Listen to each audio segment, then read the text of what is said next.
The name, Kudirat Okoye, held a lot of weight now, but 7 years ago, that was not the case. At 24, Kudirat was just an ordinary girl navigating life as a struggling photographer. Her life was a blend of two rich cultures, her Igbo father, Chinedu Okoye, and her Yoruba mother, Suliat Idris. Yet, the beauty of her heritage didn't shield her from the harsh realities of adulthood. Kudirat was surrounded by a close-knit group of friends she had met in university. The group of 6 women had stuck together even after graduation, but their bond was often tested by the glaring disparity in their financial statuses. Among her friends, Kudirat was the oldest at 24, the others ranged between 22 and 23 years old. Some were born into wealthy families, others had found financial independence through content creation or entrepreneurship, and a few had partners who showered them with luxury. Kudirat, on the other hand, was still finding her footing. Her talent in photography had helped her scrape through university, earning just enough to pay her bills and contribute to her family. But it was never enough to match the extravagant lifestyles of her friends. Birthdays, weekend hangouts, and luxury dinners were regular in their lives, and Kudirat often felt the pinch of trying to keep up. Whenever they gathered, conversations naturally veered toward their successes. "I just hit 100,000 followers on Instagram," Sharon would announce, toasting to her latest brand deal. Mira, who ran a thriving skincare business, often bragged about her monthly income. "This month was insane, I made over 2 million naira in sales." Kudirat would smile, clap, and cheer them on, all while feeling the weight of her own struggles. Her photography gigs paid little, and while her friends could afford to splurge on designer bags, Kudirat had to stretch every naira to make ends meet. Even during their birthday celebrations, Kudirat was often reminded of her position in the group. She was the go-to photographer for the group's glamorous photoshoots. While they acknowledged her talent, some questioned if they really needed to pay her. "Kudi, must we pay? We're friends now," someone would say, only for Mira or Sharon to step in and defend her. "Business is business," Mira would reply. "If she doesn't charge us, how will she grow?" Though grateful for their occasional support, Kudirat couldn't ignore the subtle condescension that came with their words and actions. She could feel the gap between their worlds widening, and it was becoming harder to bridge. Kudirat often dreaded their hangouts. Not because she didn't love her friends, but because these gatherings often turned into unspoken competitions. One memorable weekend, Sandra invited the group to her apartment, a lavish 2-bedroom space gifted to her by her wealthy boyfriend. The apartment was a reflection of Sandra's lifestyle: expensive furniture, walls adorned with abstract art, and a walk-in closet that housed her enviable collection of designer clothes. The girls arrived one by one, dressed to impress, carrying bottles of champagne and expensive handbags. "Sandra, this place is gorgeous," Sharon exclaimed, running her hand along the marble countertop in the kitchen. Kudirat, dressed in her modest outfit, quietly admired the space. She couldn't help but feel like an outsider as the conversation shifted to wardrobe competitions. They compared outfits, bragged about price tags, and laughed about how their brands were too exclusive for the average shopper. "What about you, Kudi?" Mira asked, turning to her. "Where do you shop?" Kudirat hesitated. I just buy what's nice and affordable. You know me now." The room went silent for a moment before someone changed the topic. It was a small moment, but it stung deeply. The night took an even worse turn when Kudirat, trying to find her place in the conversation, suggested an idea. "You know, I was thinking," she started nervously, "since you all have such a huge following, maybe you could help me grow my photography business.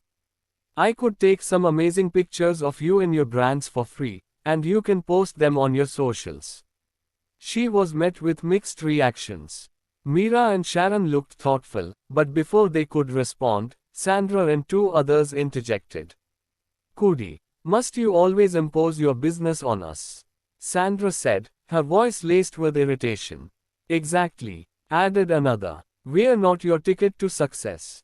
We're already helping you by patronizing you sometimes. Besides, you are the oldest, shouldn't you be bigger than us by now? The words hit Kudirat like a punch to the gut. She froze, trying to process what had just been said. The other girls laughed it off, unaware of the damage their words had done. That night, Kudirat excused herself early, her heart heavy with disappointment. As she walked home, she wondered if these friendships were worth the emotional toll they took on her. Kudirat barely slept that night. The words from Sandra and the others echoed in her mind, playing over and over like a haunting melody she couldn't turn off. You're the oldest, shouldn't you be bigger than us by now? They didn't just hurt, they cut deeply, exposing every insecurity she had fought so hard to bury. The next morning, her phone buzzed repeatedly with messages from the group chat. Sandra, hey babe, sorry if you felt bad yesterday. We didn't mean it that way. Mira, Kudi, you know we love you. Come back today, and let's talk things out. Sharon, we're still at Sandra's place. Let's settle everything. It's not that serious, girl. Kudirat ignored the messages. She didn't want to face them, not yet. How could she return to people who saw her as nothing more than a struggling underdog? For once, she wanted to be respected, not pitied. As the day dragged on, Sandra grew impatient. By evening, she sent another message, this time, less apologetic.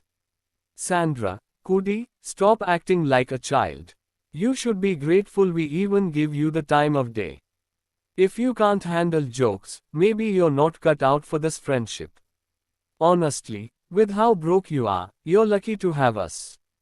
Kudirat stared at her screen in disbelief. Tears blurred her vision as anger bubbled within her. She couldn't believe Sandra had the audacity to call her lucky for enduring their constant belittlement. She decided, then and there, to cut ties. No explanation, no apologies, just silence. The following weeks were lonely. Kudirat didn't call or text anyone from the group, and aside from Mira and Sharon's occasional attempts to reach out, the others seemed content to let the friendship fade. Some of them even blocked her on social media. Kudirat saw snippets of their glamorous lives through Instagram posts and WhatsApp stories. Parties, vacations, shopping sprees, they were bawling, as always, without her. At first, it hurt. But over time, Kudirat realized she didn't miss them as much as she thought she would. Instead, she turned her pain into motivation. She began saving every naira she earned from her small photography gigs, determined to invest in herself.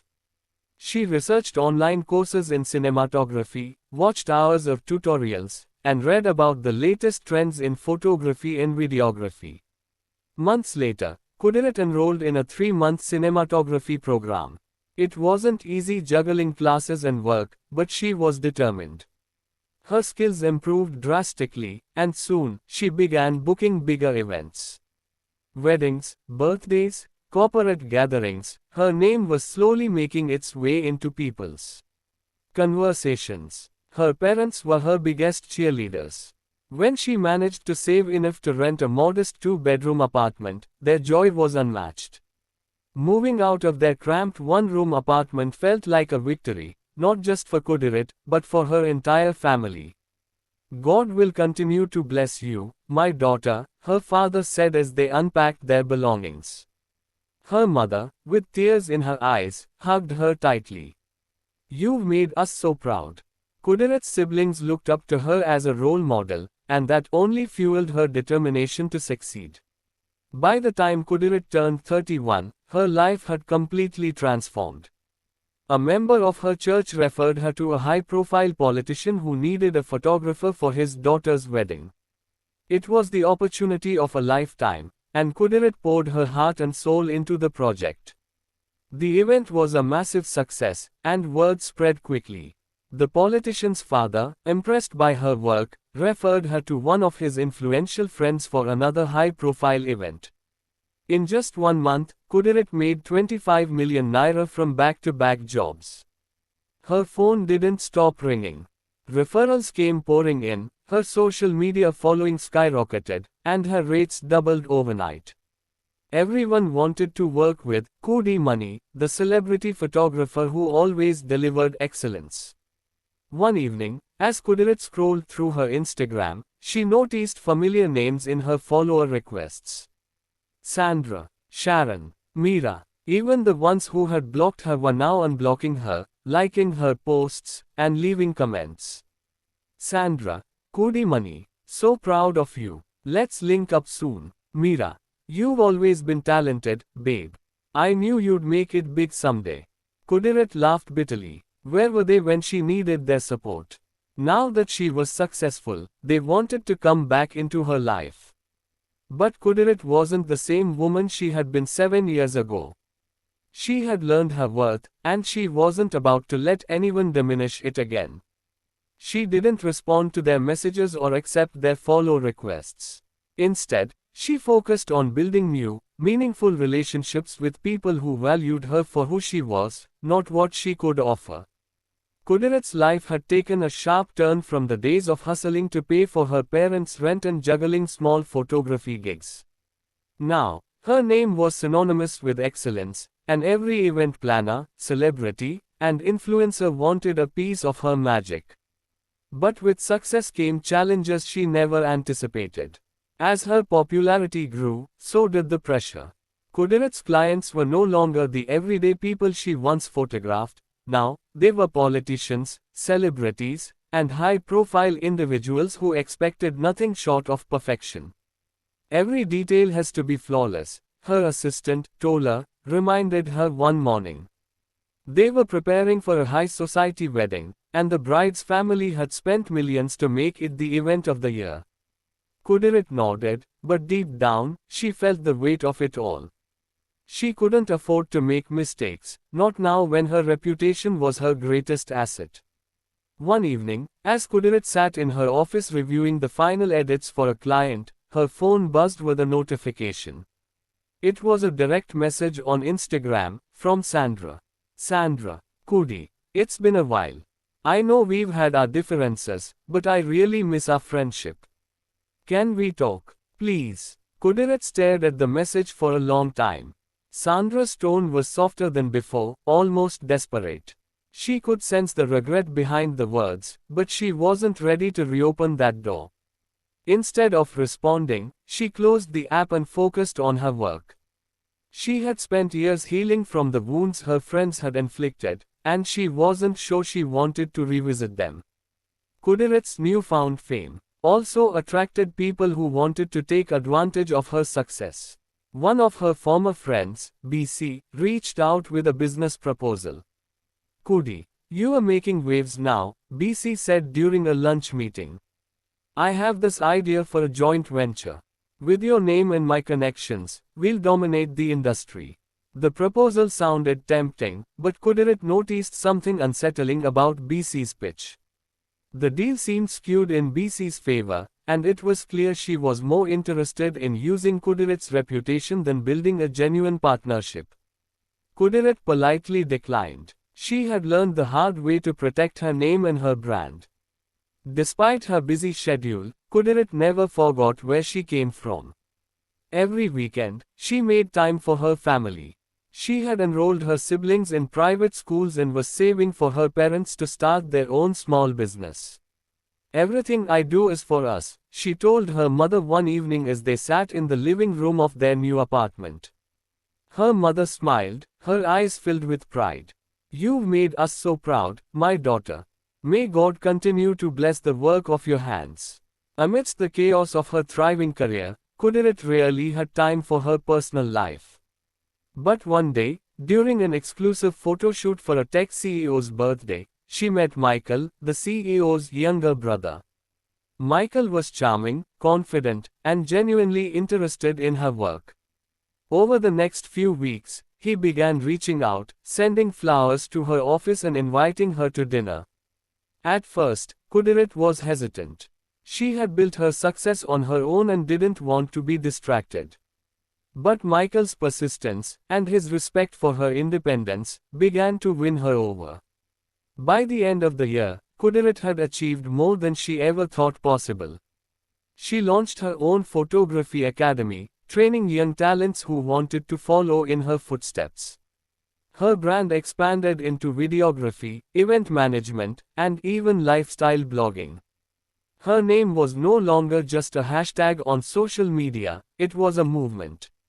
Kudi Money was an inspiration to young women across Nigeria and beyond, a proof that success was possible regardless of where you started. At 31, Kudirat Okoye was unrecognizable from the struggles of her 20s. Her years of relentless hard work, sleepless nights, and unwavering determination had finally paid off. Kudi Money, as she was now fondly called, was the definition of success. Her name was mentioned among the elites, her work showcased in magazines, and her client list boasted politicians, celebrities, and business tycoons.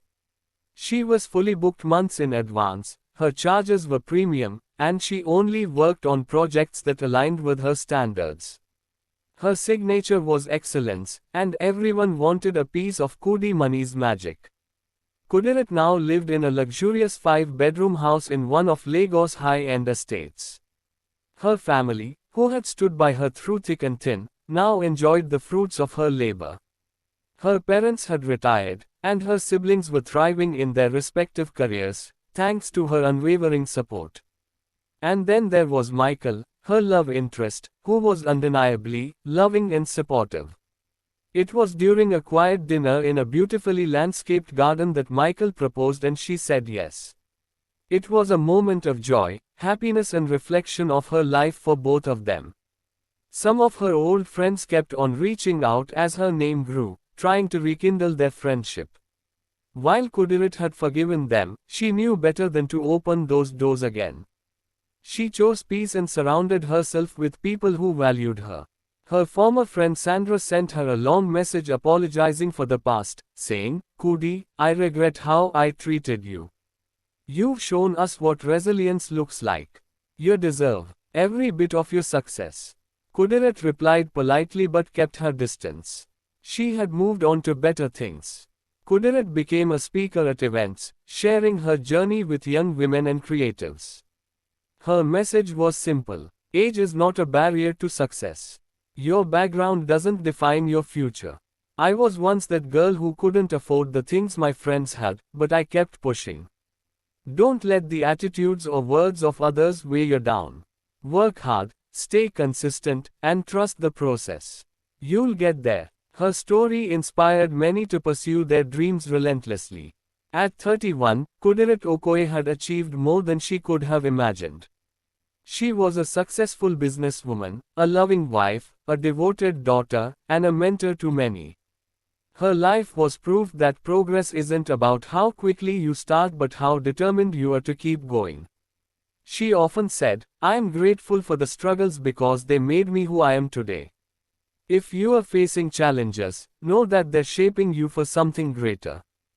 Don't give up. To anyone listening to this story, let Kudirat's journey remind you. Do not let anyone's attitude or words weigh you down. Stay focused on your goals and work hard. Success doesn't follow a timeline, it follows determination. Keep pushing. Your breakthrough is closer than you think. Thank you.